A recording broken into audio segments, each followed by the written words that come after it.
Myoho Renge Kyo Nam Myoho Renge Kyo Nam Myoho Renge Kyo.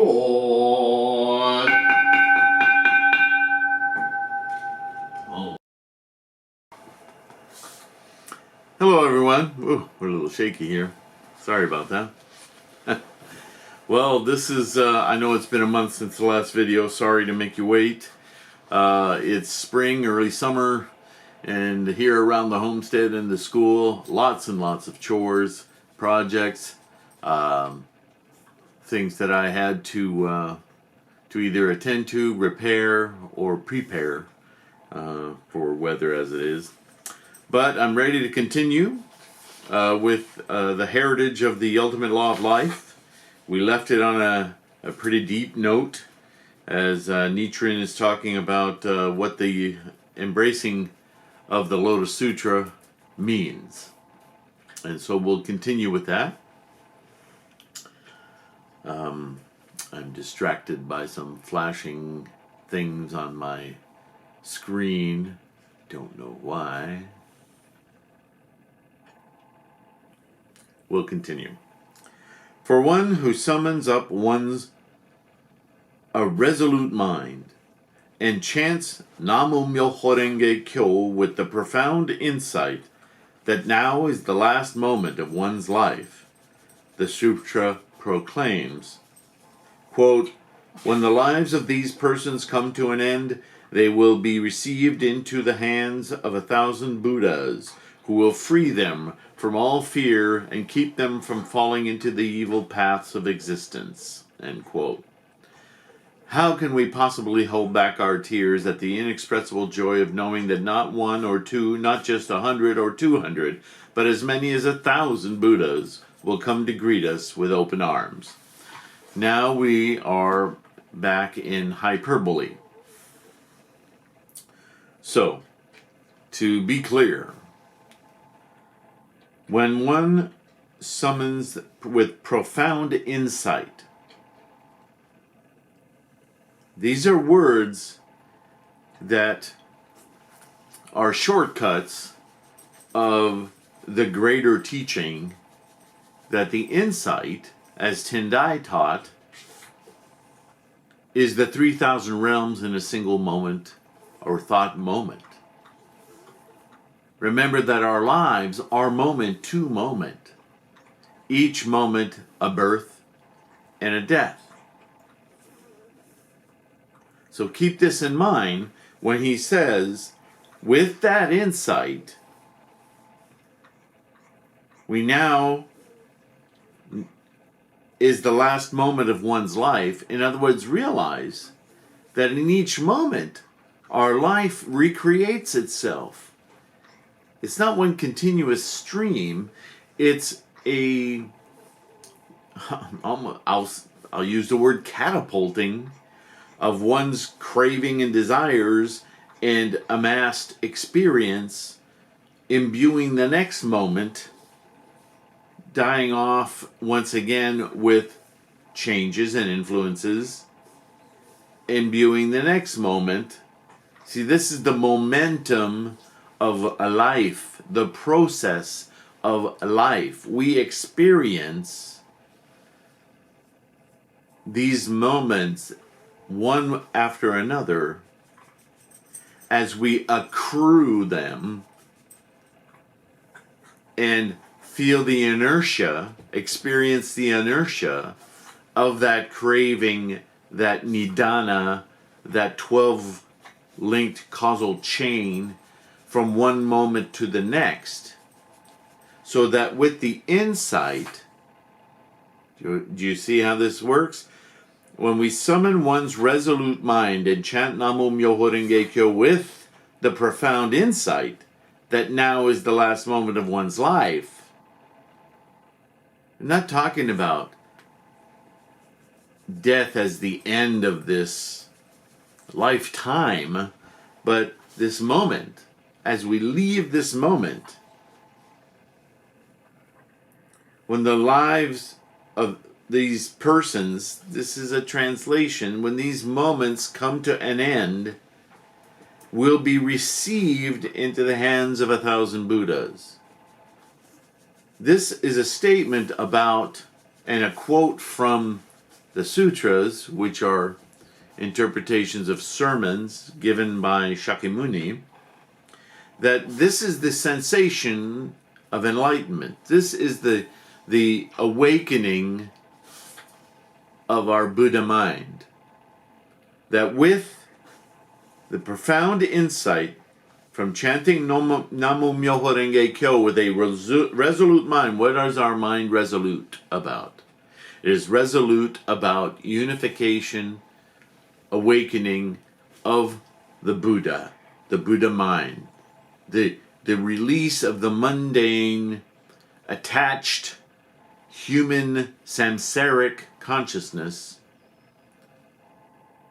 to unveil, to reveal, without all that influence and attachment, what is actually happening in our experience of life. When we do this, it's like a huge flooding in of Buddha realizations, of Buddha mind, of awakening, of complete, utter cellular freedom in consciousness, of this magnificent process, moment to moment, of this momentum of life, momentous, if you will, momentum, kinetic, energy, movement, experience of life. This is the whole reason for it. So yeah, the description is hyperbolic. Because it's unfathomable to the samsaric human mind that's just sort of plummeting through life, waiting for things to happen to it. It's how we live our lives, unless we awaken and perceive what's actually happening. It's a paradigm shift. It's mind altering. But of course, concerning one who disbelieves the Lotus Sutra, because the sutra states, quote, when his life comes to an end, he will enter the Avicii hell, end quote, the wardens of hell will surely come for one and take one away by the hands. How pitiful! The 10 kings of the world of the dead will then pass judgment, and the heavenly messengers who have been with one since birth will berate one for one's evil deeds. So, is he talking about an actual hell? A place we go after life? No. He's not talking about afterlife. He's talking in the moments of birth and death, birth and death, birth and death. If in this next moment you have not a resolute mind, you do not use profound insight by chanting Namo Myoho Renge Kyo, then you, as a mundane human experiencing life without the profound realization, insight of moment to moment, then you do not awaken, you do not enter your Buddha mind, your enlightenment, but instead enter the next moment, as I said earlier, plummeting through this momentum of attachments created by cravings and desire. You're just sort of, you're falling down the stairs. You're hitting every rung of the ladder. You're just plummeting through life. You may have good fortune, but that's just because it's in your karma. Still, how many stories have you heard of people who are quote-unquote successful but miserable? That's what this is saying. It's saying that without the insight, without the resolute mind, without Namo Myoho Renge Kyo, your next moment of life is surrounded by travails. All of the sufferings that are attached and come with part and parcel of the cravings that instantiated the momentum of your life are there to greet you. You can't escape them because they're built in to the cravings. So there you go. It's like a long time ago I used an analogy of driving an open-air Jeep through a cornfield and hitting every corn stalk. I don't know if you'll remember that from previous videos. It's a pretty visceral analogy. This is life. Smack, smack, smack, smack, smack. Right? And then chanting Namum Myoho Renge Kyo with a resolute mind, a determination to awaken, and the perception, the meaning of all of these teachings, getting it, the insight, is like coming through the cornfield into a clear meadow. All of a sudden the noise and the smacking and all of the discomfort of the momentum goes away, and you have a beautiful open field, blue sky, and suddenly everything is amazing. If nothing else, completely free of getting smacked in the face by corn stalks. Right? Sometimes I have to laugh at my own analogies. That's what all of this storytelling is describing. There is no hell hotel with a room number called Avicii. Okay. Think of those 1,000 Buddhas extending their hands to all of Nichiren's disciples and lay supporters who chant Namo Myoho Renge Kyo as melons or moonflowers extending their slender vines. Okay. So there's my point. Suddenly we're talking about melons and moonflowers. It's hyperbole. It's storytelling. It's image making for the mind. It's trying in any way, shape, or form to make understandable the meaning of this practice, this method for awakening. My followers are now able to accept and uphold the Lotus Sutra because of the strong ties they formed with it in their past existences. What's a past existence, folks? If our lives is a constant stream of moment after moment, distinct moment after moment, isn't the previous moment a previous existence? And the next moment following this one and this one and this one and this one are succeeding moments, future moments, past moments. Again, everything happens in this moment. I just did my own editing.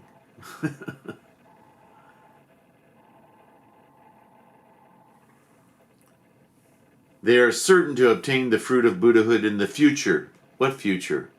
The future existence, the future moment. That's what we're talking about.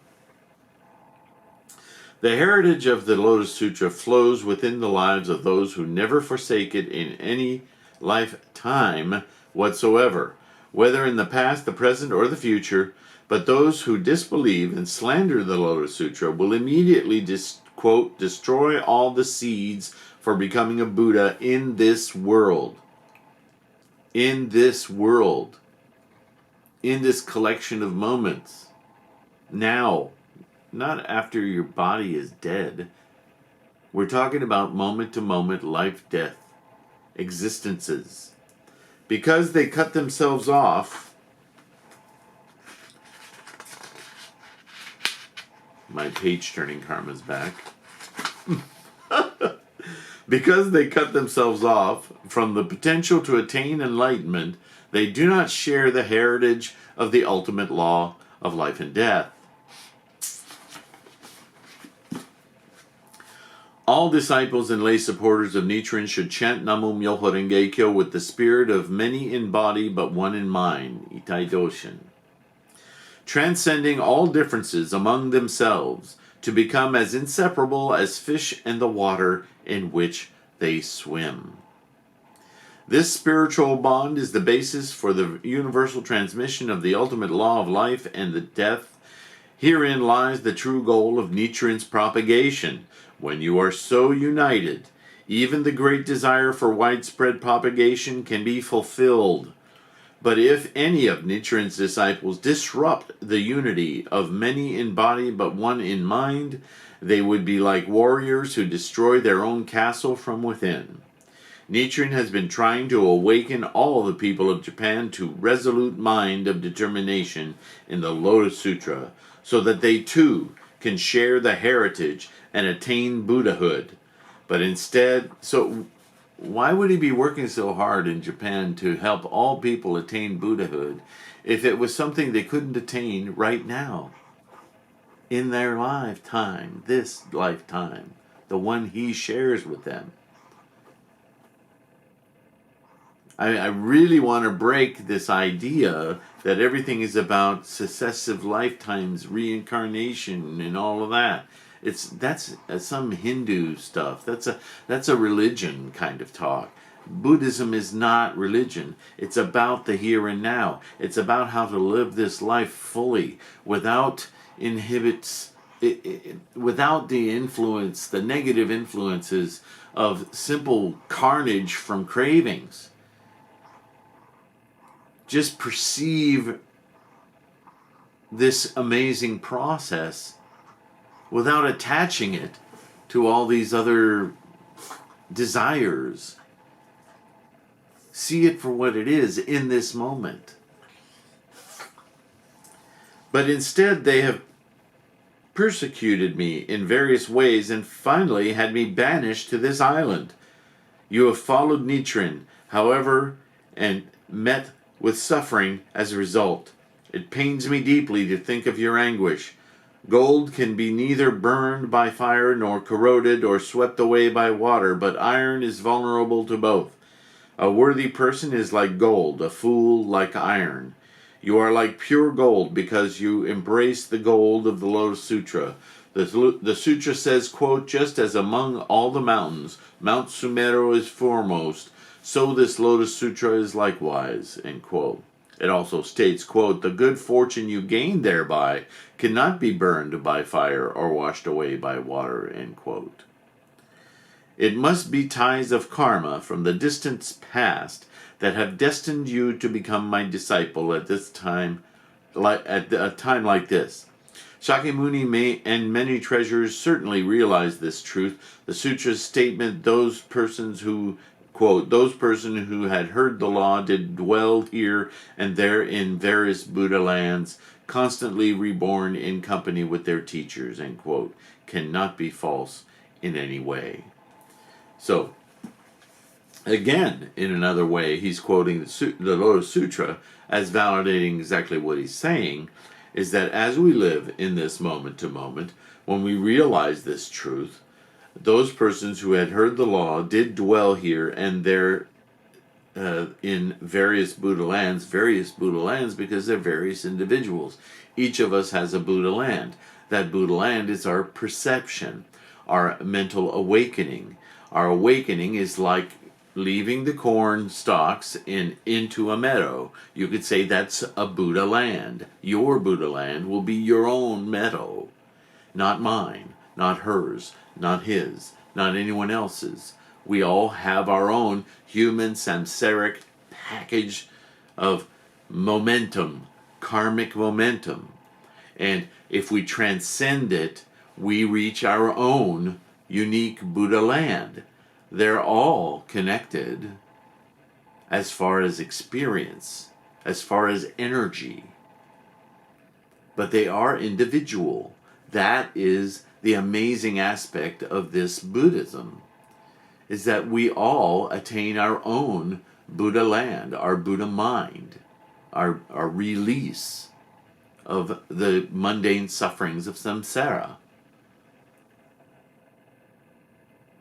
This goes back to the introductory chapters to the Lotus Sutra, the introductory sutra itself, right?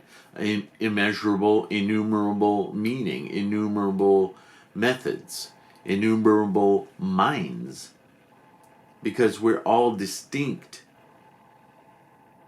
although we share 99.9% of everything that makes us human, our experiences are unique. Be it minimally, they still are unique. And so thus, Buddha lands plural because of people, plural people, right? All right. How admirable that you have asked about the transmission of the ultimate law of life and death. I have never heard of anyone who has asked such a question. I have answered in complete detail in this letter, so please take it deeply to heart. The important point is to carry out your practice confident that Namu Myoho Renge Kyo alone is the heritage that was transferred to Shakyamuni and many treasures to Bodhisattva superior practices. The function of fire is to burn and give light. The function of water is to wash away filth. The winds blow away dust and breathe life into plants, animals, and human beings. The earth produces the grasses and trees, and heaven provides nourishing moisture. The 5 characters of Myoho Renge Kyo are also like that. They are the cluster of blessings brought by the bodhisattvas of the earth. We, the bodhisattvas of the earth, disciples of the Buddha and his true identity. The Lotus Sutra says that the bodhisattva superior practices will appear now in the latter day of the law to propagate this teaching. But has this happened? Whether or not bodhisattva superior practices has appeared in this world, Nichiren has already made a start in propagating this teaching. There's an allusion, not illusion, that Nichiren represents the bodhisattva superior practices. Once again, a personage of the teachings. Nichiren's taking on the mantle. Be resolved to summon forth the great power of resolute mind, of determination, and chant Namu Myoho Renge Kyo with a prayer that your resolute mind of determination will be steadfast and correct at the moment of death. In this next moment, right now. Never seek any other way to inherit the ultimate law of life and death and manifest it in your own life. Only then will you realize that earthly desires are enlightenment,